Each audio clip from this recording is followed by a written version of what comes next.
Hello, hope you're doing good.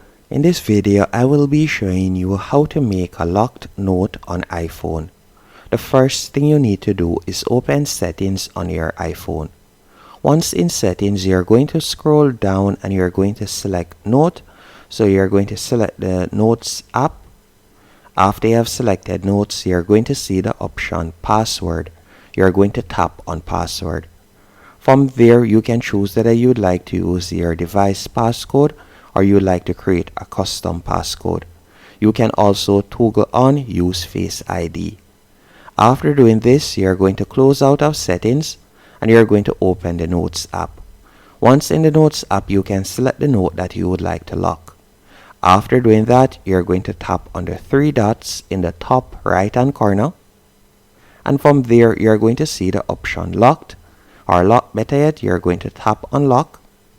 Then it is going to require your Face ID and you can see the lock icon appear. Once you tap on the lock icon, it will automatically lock the message. And that's it. Hope you found the tutorial helpful and informative. If you did, be sure to hit the like button and subscribe. And thank you for watching.